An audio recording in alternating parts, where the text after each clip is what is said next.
Assalamualaikum warahmatullahi wabarakatuh. Perkenalkan, nama saya Nur Afni Septiana Devi, NIM 104 dari kelas A, Prodi Agribisnis, Fakultas Pertanian, Universitas Trunojoyo Madura.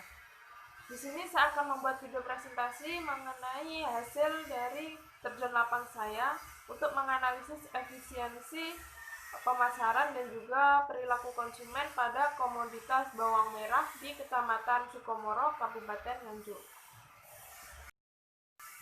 Baik, langsung saja untuk yang pertama, yaitu telah kita ketahui bahwa pertumbuhan perekonomian di Indonesia didukung oleh sektor pertanian.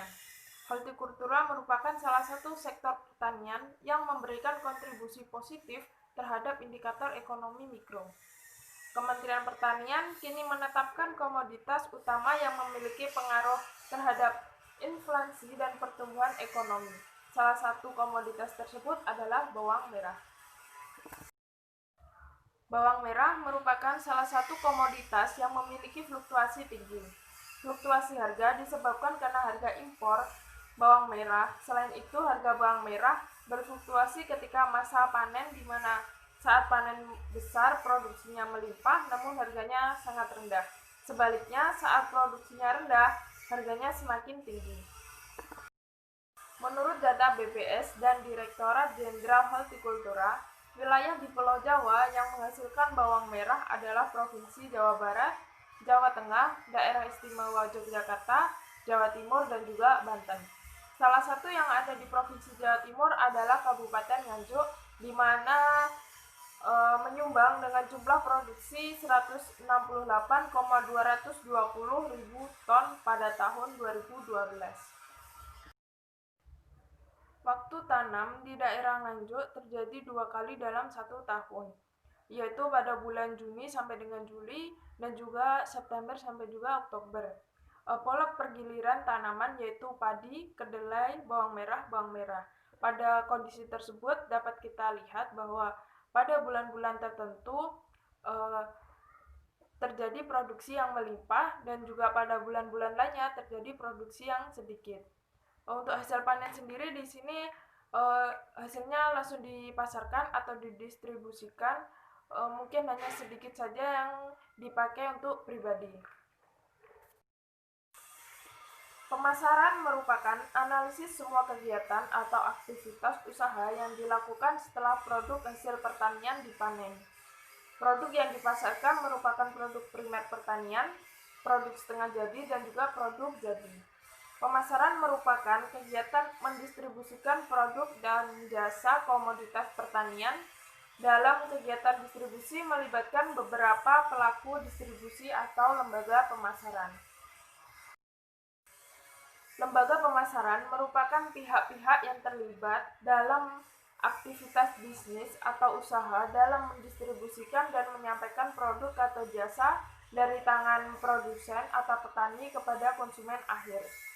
Pihak-pihak yang terlibat dalam aktivitas pemasaran saling melakukan fungsi atau aktivitas pemasaran sehingga menciptakan beberapa alternatif pilihan saluran pemasaran. Banyaknya pelaku yang terlibat dalam rantai pasok bawang merah di Kabupaten Nganjuk menimbulkan kinerja yang kurang baik. Hal ini dikarenakan mereka memiliki kepentingan masing-masing, kemudian mereka hanya memikirkan diri mereka sendiri. Melihat permasalahan yang ada pada rantai pasok di Kabupaten Nganjuk, di sini saya bermaksud untuk melakukan analisis efisiensi pemasaran dan juga perilaku konsumen. Di sini saya melakukan analisis di Pasar Sukomoro, di Kecamatan Sukomoro, Kabupaten Nganjuk. Setelah saya melakukan analisis, terdapat 5 pelaku rantai pasok yang terlibat. Pelaku rantai pasok tersebut adalah petani, penebas, pengepul skala besar, pengecer, dan juga konsumen akhir. Efisiensi rantai pasok menjadi prioritas utama, kemudian diikuti oleh kriteria kelancaran seperti aliran barang, aliran uang, dan juga aliran informasi. Petani merupakan pelaku utama dalam rantai pasok karena petani adalah pelaku produksi. Kemudian hasil produksi tersebut diambil oleh penebas. Penebas merupakan lembaga pemasaran yang berhubungan langsung dengan petani. Penebas membeli bawang merah tersebut dengan jumlah banyak atau dengan sistem tebas. Kemudian selanjutnya ada lembaga pemasaran, yaitu pengumpul skala besar. Di sini pengumpul skala besar yaitu pelaku tersebut mengambil bawang merah dalam skala besar kepada penebas, yang kemudian pengepul besar ini akan menjual lagi kepada pengecer dan juga konsumen akhir. Kemudian terdapat pengecer. Di sini pengecer mengambil kepada pengepul besar untuk dijual lagi kepada konsumen akhir.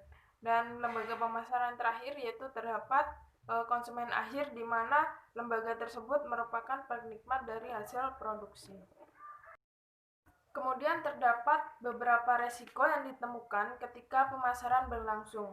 Resiko tersebut adalah resiko pasar, kemitraan, informasi, dan juga harga. Resiko yang paling besar atau sering terjadi adalah resiko pasar. Hal ini dikarenakan permintaan yang tidak menentu oleh konsumen. Kemudian resiko pasar bersumber dari struktur pasar, fluktuasi harga, penolakan konsumen, dan standarisasi mutu di pasar. Penolakan konsumen dapat dilihat dari perilaku konsumen dalam memutuskan pembelian. Mereka memilih membeli barang atau jasa disesuaikan dengan kebutuhan atau keinginan mereka. Keputusan konsumen dipengaruhi oleh beberapa faktor lainnya, yaitu faktor individu, faktor lingkungan, dan faktor strategi pemasaran. Faktor yang mempengaruhi permintaan konsumen yang pertama yaitu adanya faktor individu.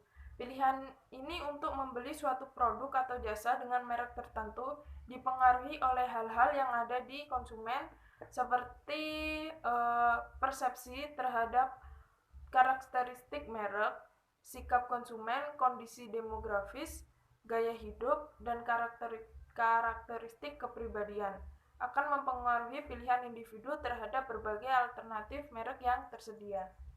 Kemudian yang kedua, adanya faktor lingkungan. Faktor yang mengitarinya seperti kebudayaan atau norma-norma dan nilai-nilai, subbudaya, dan face-to-face group seperti keluarga, teman. Ketika seseorang konsumen ingin membeli suatu merek produk, mungkin didasari oleh banyak pertimbangan seperti teman ataupun anggota keluarga lainnya yang telah membeli terlebih dahulu. Jadi interaksi sosial tersebut mempengaruhi pada pilihan merek yang akan dibeli. Kemudian yang ketiga yaitu adanya strategi pemasaran. Faktor ini adalah faktor yang mempengaruhi konsumen dengan menggunakan stimuli-stimuli pemasaran, seperti produk, harga, promosi, dan saluran distribusi. Baik, mungkin itu saja yang dapat saya sampaikan mengenai hasil dari kerja atau turun lapangan saya untuk menganalisis efisiensi pemasaran dan juga perilaku konsumen di Pasar Sukomoro pada komoditas bawang merah. Apabila ada pertanyaan, saran maupun kritikan bisa tinggalkan pada kolom komentar. Apabila ada salah kata, saya mohon maaf. Saya pamit undur diri. Terima kasih untuk kalian yang sudah menonton atau mendengarkan video ini. Semoga bermanfaat. Terima kasih. Wassalamualaikum warahmatullahi wabarakatuh.